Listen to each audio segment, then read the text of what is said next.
Les damos la bienvenida a nuestros libros en la Feria del Libro One Leer, que este año ha vuelto a ser presencial.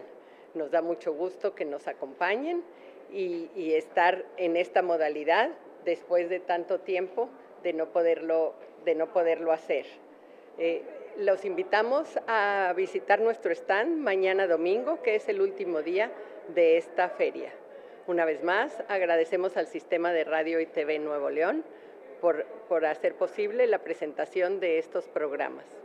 Comenzamos.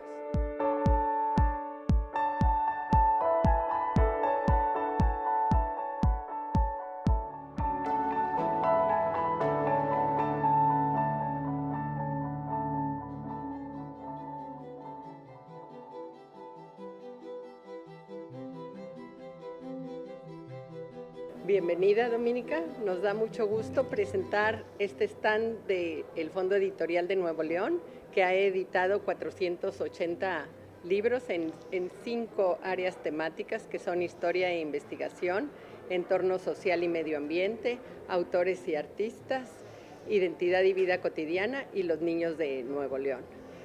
Ahora queremos comenzar refiriéndonos a los libros de historia que hemos reeditado recientemente. ¿Qué nos puedes comentar, Domi? Gracias. Pues desde el 2005 el Fondo Editorial sacó una colección de libros de historia de Nuevo León que abarcaba desde los primeros pobladores hasta los años 80 del siglo XX. Eran varios volúmenes. Tuvieron mucho éxito, gracias a Dios, entonces se han reeditado algunos de esos títulos y hoy de los que queríamos hablar eran de 2 de ellos que el tema se centra en los años de la colonia en Nuevo León. Los 2 títulos, uno es Historia del Nuevo Reino de León 1577-1723 de Eugenio del Hoyo y el otro es Historia de Nuevo León con noticias de Coahuila, Tamaulipas, Texas y Nuevo México, que es de 3 cronistas de la época, lo recopila el maestro, el cronista don Israel Cavazos, que también hace un estudio introductorio.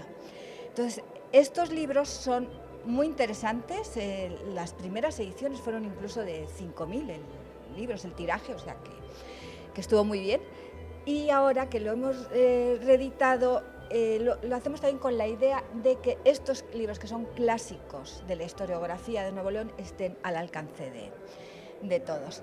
En el caso del primero del que hablé, de Historia del Nuevo Reino, de Eugenio del Hoyo, es una obra que realizó el maestro Eugenio del Hoyo en los años 70, que hace un estudio concienzudo sobre esa época. Empieza con los primeros exploradores que llegaron por estas tierras, por el noreste, habla de las 3 fundaciones, de los judaizantes, quienes vinieron con Carvajal. Entonces, es un panorama muy amplio donde también habla de la economía, las minas, cómo vivía la gente. Es muy interesante, yo creo, para todos. Está muy bien escrito y tiene un estilo directo, fácil y ameno y muy bien documentado. En el segundo libro que hablábamos, el de Historia de Nuevo León, con noticias de Coahuila, Tamaulipas, Texas y Nuevo México, los textos son de la época, son documentos de la época que recopila don Israel. Esos documentos están, en cuanto a ortografía y demás, están actualizados, o sea, sí se pueden leer fácilmente, porque muchas veces los documentos la gente piensa que es muy difícil leerlos. En estos casos ya se ha hecho un trabajo, un gran trabajo que hizo el maestro, y también tienen notas al pie que van explicando de lo que se habla. Entonces, los 3 cronistas, el primero, que es Alonso de León, lo hace en 1649, el segundo es Chapa, que es el cronista desconocido, que además nos va contando don Israel cómo llega a saber qué es él, ¿no? Es una labor casi detectivesca. Y el último, que habla sobre el sur de Nuevo León, que es Fernando Sánchez de Zamora. Entonces, bueno, son 2 libros muy recomendables que nos hablan de una época no tan conocida y que aportan, yo creo que mucho para el interesado en la historia de Nuevo León.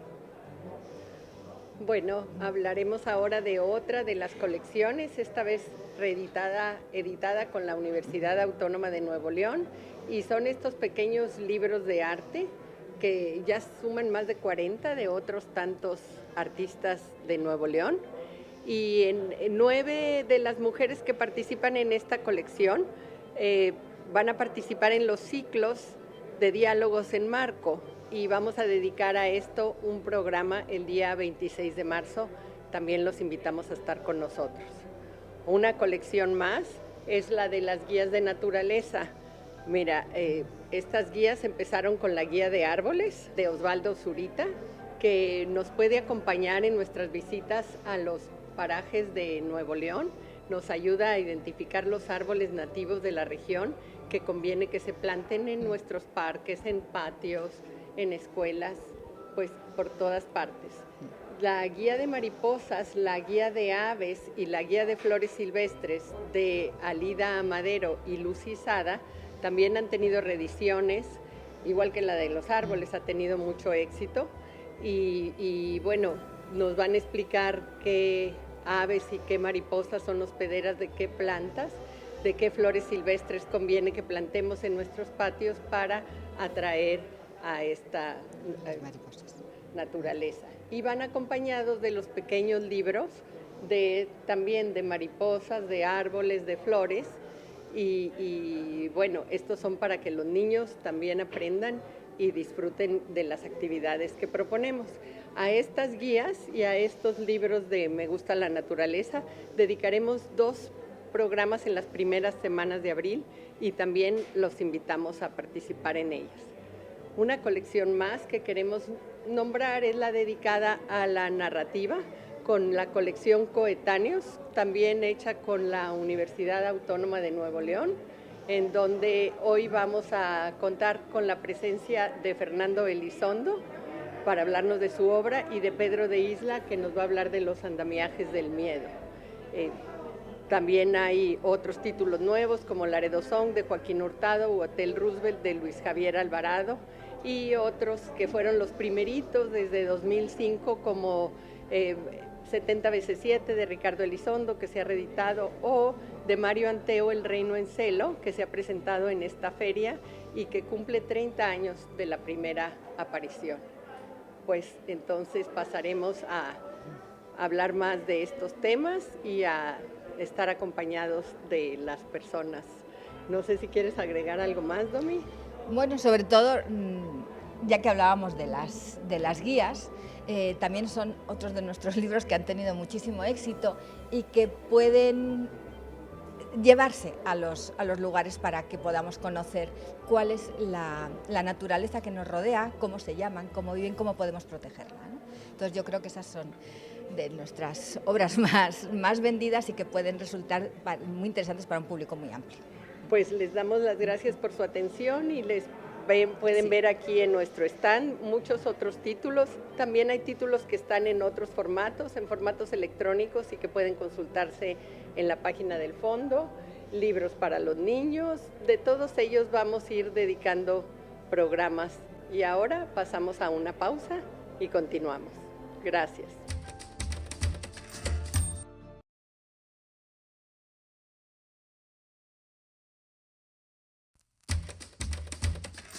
Regresamos a nuestro programa Nuestros Libros y le damos la bienvenida a Fernando Elizondo Garza, autor de Cuclillo, y a Pedro de Isla, autor de Los andamiajes del miedo, 2 libros recientemente editados por el Fondo Editorial de Nuevo León, Los andamiajes en colaboración con la Universidad Autónoma de Nuevo León.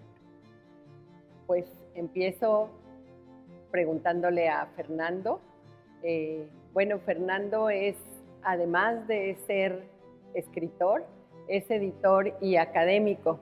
Y antes de hablar sobre Cuclillo, yo quisiera preguntarle cómo hace para empatar estas 2 difíciles labores, la de convertir los textos de alguien más en un libro y la de escribir sus propias obras. ¿Qué nos cuentas? Bueno, básicamente tiene que ver con la historia, ¿sí?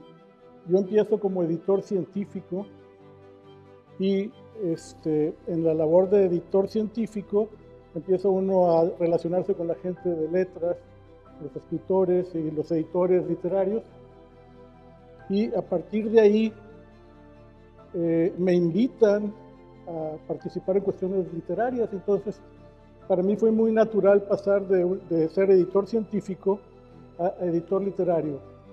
Y en ese proceso ocurre algo que marca en la vida, que es un enamoramiento con una actividad que no esperabas que llegara a tu vida.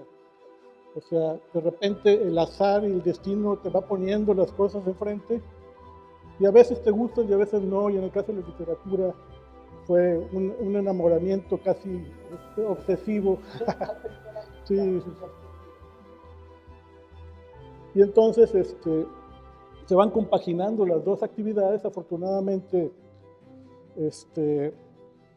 hubo mucha gente que apoyó que yo pudiera trabajar en esas dos condiciones, y hubo gente que me educó para pasar al lado literario. Entonces caí en manos de los Mancuspios, que es un grupo literario regional, ahora más ampliado, y se tomaron la molestia de educarme para escribir y para ser un editor formal en cuestiones de literatura. Famosísimos los Mancuspios. ¿Hace cuántos años? 28. 28, pues. Ya casi celebramos 30 años. Qué padre. Sí. Pues muy bien. Y cada vez más personas incluidas en el grupo. Sí, porque la vejez llega, los muertos llegan, los enfermos llegan, y un grupo que no es capaz de poner sangre joven desaparece. Y simplemente es inevitable la desaparición. Entonces tenemos que aprender de la vida, tenemos que aprender de la necesidad de reproducir escritores, editores, gente creativa, artistas, que en Monterrey es una labor casi titánica, ¿sí? Porque hay una tradición comercial, empresarial fuerte, pero artística no ha fraguado al nivel que se merece. Felicidades por esta labor. Y ahora Gracias. Sí te pregunto directamente sobre Cuclillo. ¿Qué me puedes contar de su gestación? ¿Alguna anécdota que lo haya logrado alrededor de esta obra? Pues sí, el Cuclillo, ¿sí?, nace a partir de que decido abordar la imposibilidad de los matrimonios de largo plazo, estadísticamente hablando. Y todo a partir de analizar que de mi generación, la gran mayoría, ¿sí?, se separaron, muchos divorcios, se volvieron a casar. Entonces, es muy improbable en la sociedad que vivimos que una pareja dure mucho tiempo. Es improbable. Entonces, decidí abordar ese asunto en el Cuclillo. Genero un libro, una libreta, y decido esa libreta empezar a escribir sobre el tema. Y en el proceso entra siempre la necesidad de los escritores de decidir cómo se va a manejar, si va a ser poesía, si va a ser cuento, qué va a ser. Y decidí hacer algo que es hacer una mini novela escrita con mini cuentos y nano cuentos, de tal manera que fuera un objeto en el cual la información iba a llegar al lector en forma críptica, de tal manera que la persona en su cabeza vaya pensando los porqués de la dificultad de la felicidad patrimonial, o la felicidad en abstracto, ¿sí?, o por qué las pesadillas, o por qué los problemas, y la necesidad de tener flexibilidad personal para poder sobrevivir una relación. Entonces, por ahí es una historia llena de hilos. Yo creo que un libro debe ser un objeto que haga reflexionar a las personas, no dar verdades. No hay una fórmula para ser feliz, pero ayuda en la lectura a que uno obtenga un repertorio de actitudes ante la vida. Y esa fue mi apuesta. Pues sí, creo que está muy bien lograda, y además meterse en la personalidad, meterse al interior y qué está pasando por la mente, o sea, una cosa se dice, otra cosa va por dentro y bueno, sí está muy completo el personaje. Gracias. Tiene muchas facetas. Y pues, ¿qué más te pregunto? ¿Qué otras obras están en camino? Bueno, en general escribo más narrativa que poesía, pero tengo un libro terminado en revisión final, que es la parte más angustiosa del proceso de poesía, que es un libro sobre el llanto,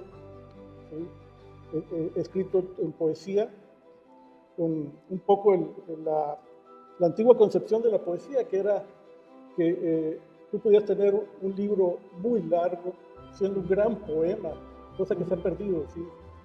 Los poetas se han ido mucho a la metáfora y se han alejado del esquema primitivo, quizás, ¿sí? De escribir una poesía que va narrando una historia con todos sus avatares, todos sus problemas, todos sus buenos momentos. Entonces en eso estoy trabajando, ¿sí?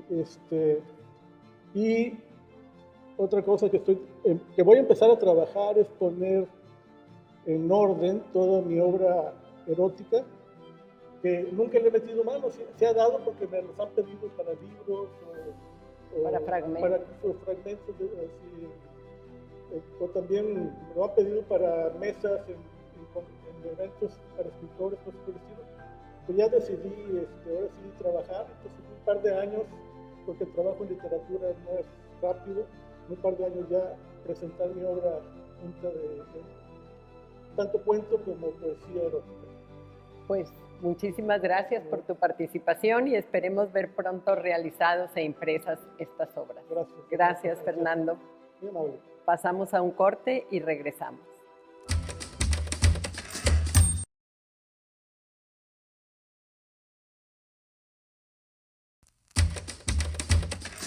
Estamos de regreso en este programa Nuestros Libros. Les damos la bienvenida y le damos la bienvenida a Pedro de Isla, que nos acompaña para hablarnos de Los andamiajes del miedo, esta impresionante obra que nos va a recordar un suceso terrible ocurrido en la ciudad. Y a mí, bueno, lo leí, me impresionó mucho, recuerdo cuando ocurrió, pero me llamó mucho la atención el tratamiento de Pedro. Y cuando David Toscana, al hablar de la obra, señala que le llama la atención que no va tras la sangre, sino tras el alma de las cosas. Y eso creo que es algo muy importante de este tratamiento de un suceso ocurrido, de un asesinato doble ocurrido en 1977 en Monterrey. ¿Qué nos cuentas, Pedro? Bueno,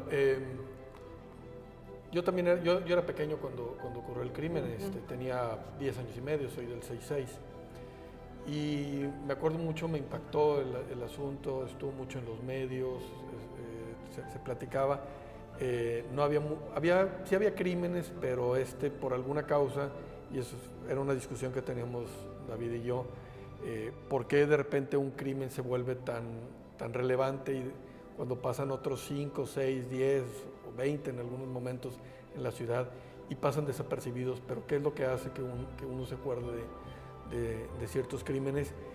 Y yo creo que, por ejemplo, en el caso del crimen de las hermanas Milet, que una fallece y la otra sobrevive. De hecho, a raíz de que ella sobrevive es que se encuentra al asesino.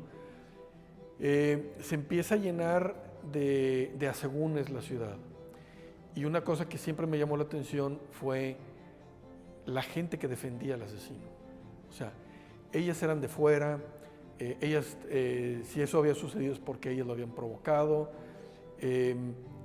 Una persona de aquí no hace eso si no lo están provocando. Era un señor casado, de buena familia, etc. Y lo peor del caso es que esos argumentos fueron en el 77, pero pudieron haber sucedido la semana pasada, ¿no? Hay casos, ahorita en un momento me acuerdo, por ejemplo, una muchacha que agarró un Uber, un Didi en Querétaro, que la iban a dejar en la casa, se fue en el mismo Didi y terminaron violándola y matándola. Y eso pasó el año pasado. Y había gente que decía, pues es que ¿por qué se fue ella sola? ¿Por qué andaba en un antro? ¿Por qué había tomado? Cosa que hacen muchísimas personas, hombres, mujeres, de todas las edades, pero el asunto era encontrar la excusa para defenderlo, para decir, la gente que es, y eso me llama mucho la atención, sobre todo en el crimen de las Milet, la gente de aquí no hace eso, tiene que ser la gente de fuera, ¿sí? Y decimos eso en el crimen, pero decimos eso cuando hay un robo y dicen, bueno, es que es del sur del país, o es centroamericano, o es ahorita de los haitianitos que están llegando, haitianitos además en diminutivo. La gente aquí no lo hace. Si eso sucede aquí es porque alguien de fuera está viniendo a manchar el Edén en el cual nosotros vivimos, el Edén que nosotros hemos creado alrededor de nosotros, y es esa manzana podrida que se está viniendo acá. Eso fue lo que me llamó la atención en el 77, cuando tenía 10 años, y cuando empecé a escribir la novela, cuando se cumplían 35 años más o menos del crimen, que todo salió a raíz de una nota en el periódico que recordaba el crimen, y dije, creo que ya es hora de contarlo, 35 años después. Y luego murió el asesino. El asesino murió antes de que la novela estuviera publicada así. Sí. Murió en su casa, plácidamente. Después tuve oportunidad de platicar, no con la hermana sobreviviente, sino con una hermana menor que vino aquí a Monterrey por cuestiones de trabajo. Hubo una manera de contactarla a través de una prima, una prima de ella que yo conozco, y pues a final de cuentas terminaron destrozando a la familia, ¿no? Él estuvo 4 años en la cárcel y salió, el asesino confeso, porque siempre estuvo confeso de que él lo había hecho. Siempre dio excusas, pero siempre él dijo, sí, yo lo hice. Además no había mucha manera de zafarse del asunto, pero el asunto de la familia de la víctima, que además fue victimizada a la hora del proceso, y además fueron victimizadas en su ciudad natal. ¿Sí? La familia se destruyó. Esa es la palabra para describir lo que sucedió con ellos. Es terrible, y yo me vuelvo a poner chinita porque yo de ser un poquito menor, o sea, yo podía haber estado ahí, ¿verdad? Sí, claro. Ese Sgt. Pepper, pues algún día fui, a lo mejor un poco después o un poco antes de eso, no lo sé muy bien, pero nos pudo haber tocado a cualquier persona.